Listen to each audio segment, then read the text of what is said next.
Welcome back to our science class.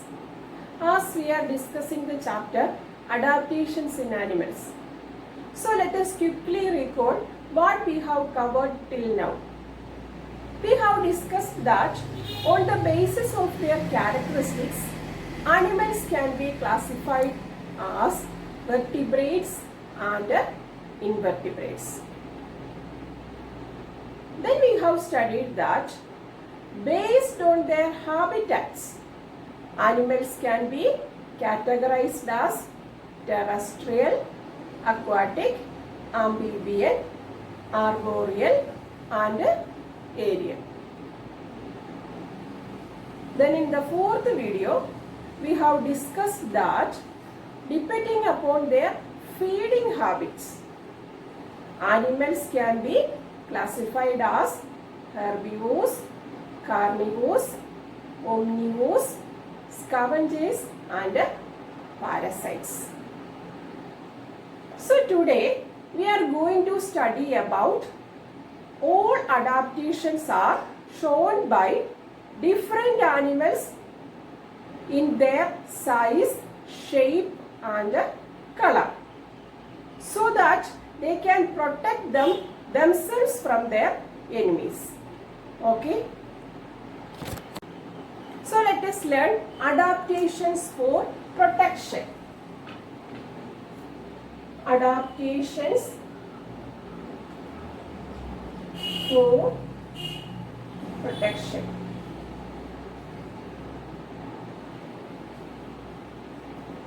Can you say what is adaptation? Anybody? Yes, the body features that help animals to survive in their environment are called adaptations. അതായത് ഓരോ ആനിമൽസിനും അതിൻ്റെ ചുറ്റുപാടിൽ വളരാൻ സഹായപ്രദമായ ചില body features ഉണ്ട്. അതാണ് എന്ത്? Adaptations. So animals show different types of adaptations to protect themselves from danger or their enemies.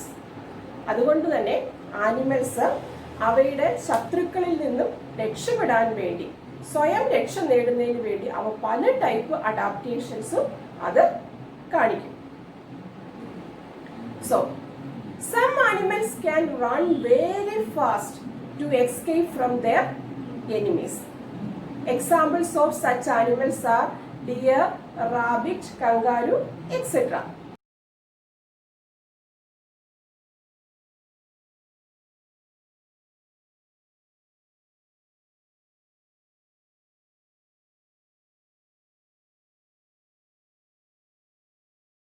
അപ്പം ചില ആനിമൽസ് ശത്രുക്കളിൽ നിന്ന് രക്ഷപ്പെടാൻ വേണ്ടി കാണിക്കുന്ന ഒരു അഡാപ്റ്റേഷനാണ് അവ വളരെ വേഗത്തിൽ ഓടും. Then next is some animals have a hard shell to protect their soft bodies. When they face danger, they go into their shells. ഇനി ചില ആനിമൽസ് ഒക്കെ വളരെ സോഫ്റ്റ് ആയിരിക്കും. അപ്പോൾ അതിന് ഒരു ഔട്ടർ കവറിംഗ് ആയിട്ടൊരു ഹാർഡ് ഷെൽ, ഒരു പുറന്തോട്, നല്ല കട്ടിയുള്ള ഒരു പുറന്തോട് കാണും. അപ്പം എന്തെങ്കിലും ഡേഞ്ചർ അല്ലെങ്കിൽ എനിമീസിനെയൊക്കെ കാണുമ്പോൾ അവ എന്ത് ചെയ്യും? ഈ ഷെല്ലിനകത്തേക്ക് അങ്ങ് അവരെ ഒളിക്കും. എക്സാമ്പിൾ ആണ് ടർട്ടിൽസ്, സ്നെയിൽസ് എക്സെട്ര.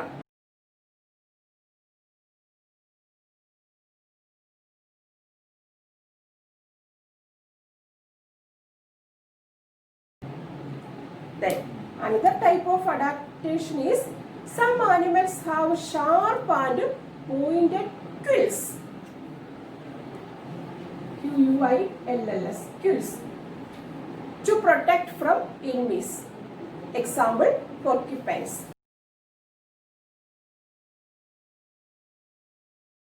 അതായത് നിങ്ങൾ മുള്ളൻ പന്നിയുടെയൊക്കെ പടം കണ്ടിട്ടില്ലേ? അപ്പോൾ അവയ്ക്ക് നല്ല ഷാർപ്പ് പോയിന്റഡ് ആയിട്ടുള്ള ക്വിൽസ്, അതായത് മുള്ളുകളുണ്ട്.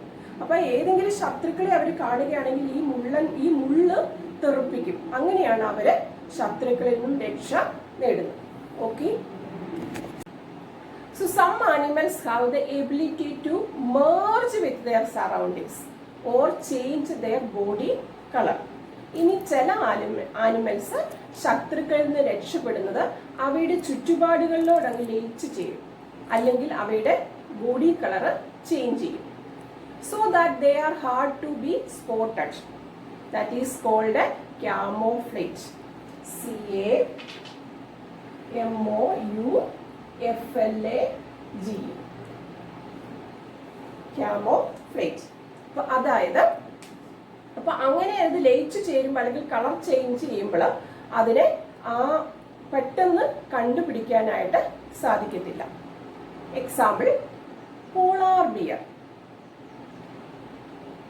Polar bear have white fur which help it merge in snow and hide it. Polar bear എന്ന് പറയുമ്പോൾ അത് നമുക്കറിയാം പോളാർ റീജിയൻസിലാണ് കാണപ്പെടുന്നത്. അപ്പോൾ അവിടെ വളരെയധികം സ്നോ കാണും. അപ്പോൾ സ്നോയുടെ കളർ എന്താണ്? White colour. അപ്പോൾ ഇതിന് ധാരാളം വൈറ്റ് ഫർ, വെള്ള നിറത്തിലുള്ള ഫർ ഉണ്ട്. അപ്പോൾ അതുകൊണ്ട് തന്നെ അത് അതിന്റെ ചുറ്റുപാടുമുള്ള വെള്ള കളറിനോട് അങ്ങ് ലയിച്ച് ചേരും. അപ്പോൾ അതിനെ സ്പോട്ട് ചെയ്യാനായിട്ട് പ്രയാസമാണ്. Next example is tigers. So tigers have black stripes over orange body that merge there with the forest and grassland. അപ്പോൾ ടൈഗേഴ്സിന് ബ്ലാക്ക് സ്ട്രൈപ്സ് ഉണ്ട് അതിന്റെ ഓറഞ്ച് ബോഡിയിൽ. അതുകൊണ്ട് തന്നെ അത് ഫോറസ്റ്റിലും ഗ്രാസ്ലാൻഡിലും ഒക്കെ നിൽക്കുമ്പോൾ അതിനെ കണ്ടുപിടിക്കാനായിട്ട് പ്രയാസമാണ്. Next is chameleons. So chameleons can change the color of their skin to match their surroundings. നിങ്ങൾ കണ്ടിട്ടില്ലേ ഓന്തിനെ? അപ്പൊ അതിന്റെ ഒരു പ്രധാന പ്രത്യേകത എന്ന് പറയുന്നത് നിറം മാറാനുള്ള കഴിവ് അതിനുണ്ട്.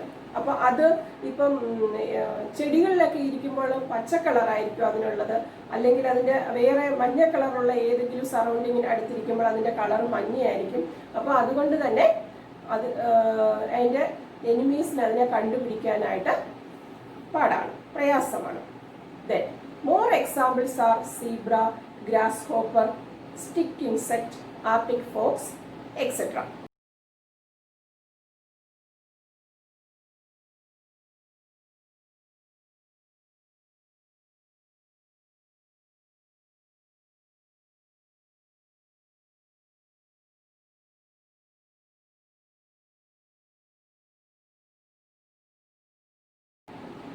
Then this is the wonderful way of protection of different animals from their enemies.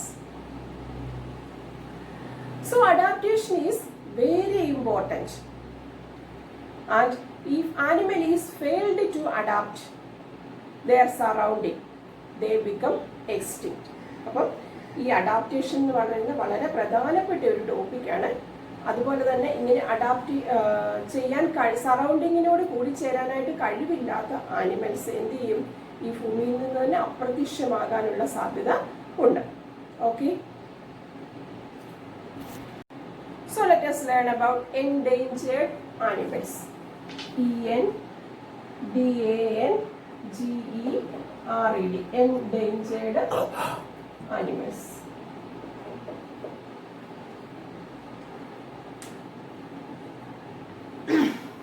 We know that adaptations are helping animals to survive, but there are some animals whose lives are in danger due to human animals. നമുക്കറിയാം adaptations ആനിമലിനെ ജീവിക്കാനായിട്ട് സഹായിക്കുന്നുണ്ട്. പക്ഷേ ചില animals danger സോണിലാണ്. അത് മനുഷ്യരുടെ ചില പ്രവൃത്തി മൂലമാണ്. For example, humans are cutting down of forest to fulfill their needs. മനുഷ്യര് അവരുടെ പല ആവശ്യങ്ങൾക്കും വേണ്ടി ഫോറസ്റ്റിലെ മരങ്ങളൊക്കെ വെട്ടി എടുക്കുന്നുണ്ട്. They are destroying the natural homes of animals. അതുവഴി പ്രകൃതിയായുള്ള അവരുടെ ആനിമൽസിന്റെ വാസസ്ഥലങ്ങളാണ് നഷ്ടപ്പെടുന്നത്. Some people kill animals for their fur, skin, horn or tusk. ചില ആളുകൾ ആനിമൽസിനെ അവരുടെ തൂവലുകൾക്കും സ്കിന്നിനും വേണ്ടി, അതായത് ആനയൊക്കെ ആണെങ്കിൽ ആനയുടെ കൊമ്പുകൾക്കൊക്കെ വേണ്ടി ചില മനുഷ്യർ കൊല്ലുന്നുണ്ട്. Such activities are putting animals in the danger of dying out. Okay. So next is extinct animals. EXTINC, extinct animals. Animals which once existed on earth but are no longer found on earth are called extinct animals. അതായത് പണ്ട് കാലത്ത് ഇവിടെ ജീവിച്ചിരുന്നതും ഇപ്പോഴിവിടെ നമുക്ക് കാണാൻ സാധിക്കാത്തതുമായ animals ആണ് ഏത്? Extinct animals. Example dodo, dinosaurs etcetera.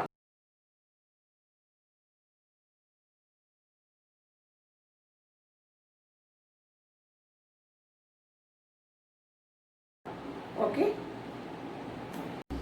Now let us learn about very important term, endangered animals.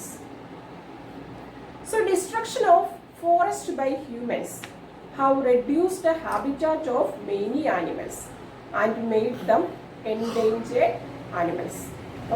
മനുഷ്യരുടെ പ്രവൃത്തി മൂലം പല ഫോറസ്റ്റുകളും ഇന്ന് നശിച്ചുകൊണ്ടിരിക്കുകയാണ്. അപ്പോൾ അതുകൊണ്ട് തന്നെ ഈ ഫോറസ്റ്റിലുള്ള ആനിമൽസിൻ്റെ ഹാബിറ്റാറ്റ് നഷ്ടപ്പെടുകയും അവരുടെ നമ്പർ കുറഞ്ഞ് അവ ചിലപ്പോൾ ഭൂമിയിൽ നിന്ന് തന്നെ അപ്രത്യക്ഷമാകാനുള്ള സാധ്യത ഉണ്ട്. These are those animals whose numbers on earth are low and reducing, such that they may become extinct in future unless we all make an effort to protect them. അതായത് അപ്പോൾ ഇങ്ങനെയുള്ള കുറേ ആനിമൽസിന്റെ എണ്ണം കുറഞ്ഞു വരികയാണ്. ഇങ്ങനെ വരികയാണെങ്കിൽ കുറേ കാലം കഴിയുമ്പോൾ അവയെ നമുക്ക് പിന്നെ കാണാൻ പോലും സാധിക്കത്തില്ല. അപ്പം നമ്മൾ ഇവയുടെ പ്രൊട്ടക്ഷന് വേണ്ടി ചില കാര്യങ്ങൾ നമ്മൾ ചെയ്തില്ലെങ്കിൽ ഇങ്ങനെയുള്ള ചില ആനിമൽസിനെ നമുക്ക് ഭാവിയിൽ എക്സ്റ്റിൻക്റ്റ് ആയി പോകും. Some examples of endangered animals are giant panda and tiger.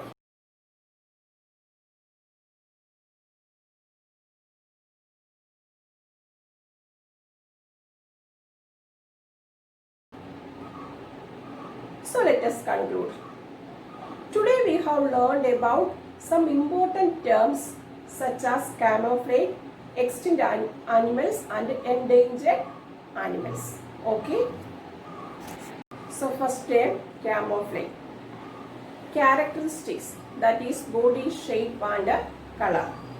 Characteristic of animals that help them to merge with their surrounding to escape from enemies is called camouflage. അപ്പം ശത്രുക്കളിൽ നിന്ന് രക്ഷപ്പെടാൻ വേണ്ടി ചില ആനിമൽസ് അവയുടെ ബോഡി ഷേപ്പും കളറും ഒക്കെ ചേഞ്ച് ചെയ്ത് അവയുടെ സറൗണ്ടിങ്സിനോട് ലയിച്ച് അങ്ങനെ കാണപ്പെടും. ഇതാണ് camouflage. Then next is extinct animals. That is animals that once lived on earth but are no longer present on earth.